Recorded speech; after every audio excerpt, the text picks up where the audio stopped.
I take it as an opportunity. Mag-say sa inyo. Dahil muli, noong ako nasa Amerika, nanibago muli ang aking isang pompo na tewa.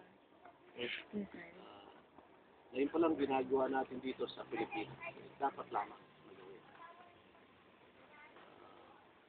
Na hindi tayo dapat tumigil. Hakan tayo natin. Bilang isa ito. Of course, meron ups and downs sila. Pero dito dumarating yung merong itinatayo ang Diyos na muling nagpapainit ng ating mga damdamin para mag-mission.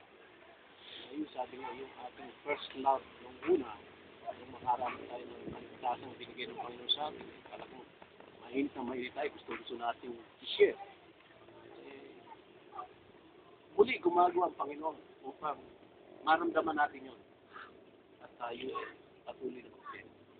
Naalala ko, siguro iisip ko mabuti kung sino na ang huling batch mula sa Yemen o mula sa Aliman.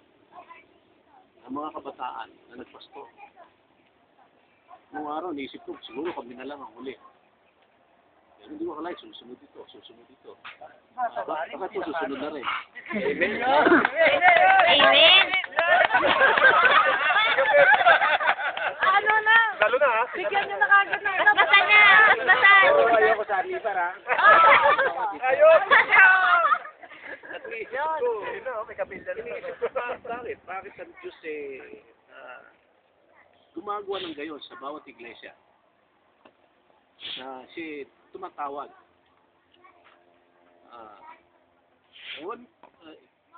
Kung kayo pamilya sa mga sequence ng Old Testament, history ng family, di ba? Yung mga hari pinipili. Di ba si Saul piniling hari? Pagkatapos naturally, ang dapat na maging hari na susunod sa kanya, yung kanyang mga anak. Pero hindi doon pumili ang Diyos Pinili si David. Sumunod kay Saul. Bakit kaya? Of course, alam natin ang dahilan.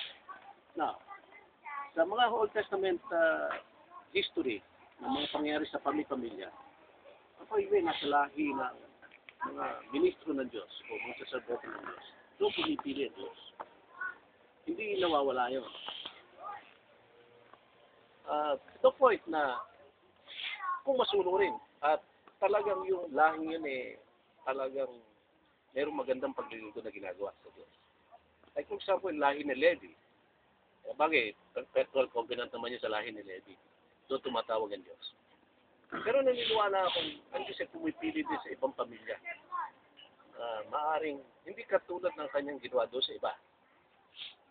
Kaya anybody, kahit sa pamilya ka nang galing, kung pwede kang piliin ng Diyos.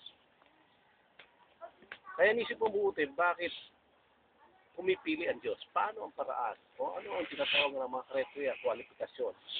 Meron nga bang kwalifikasyon ang Diyos sa kanya sarili para piliin tayo na maging ganyan nito? Maaari meron.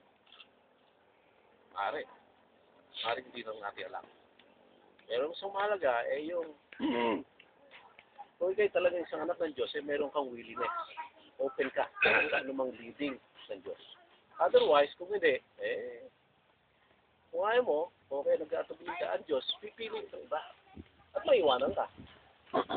Kaya nga, hindi mo matutupad yung marahil unang layunin ng Diyos sa buhay mo. O naniniwala kung ayaw mo, sige, ito ang plan B ko sa iyo. Ito sana plan A ko sa iyo Pero ayaw mo sige, ito na nga ang plan B. Pagkat kung putusin hindi naman superior or inferior yung plan B o what. Whatever. Siguro, iniakmalan ng Diyos sa personalidad ng isang tao yung kanyang plano o yung gusto niya kanya. At habang pinag-iisipan ko yung bagay na yun, namamangha sa paraan ng Diyos. Kaya ito laging pumapasok sa isip ko. Na ang Diyos, patuloy pa rin gumagawa sa buhay ko habang ako'y buhay. Kaya hindi ko dapat na isang tabi o kaya baliwalain ang mga pangyayari sa buhay ko kung saan ako dinadala nito. O kung ano epekto nito sa akin. Yung karanasan ito. Laging open-minded ako, Lord, show me the way.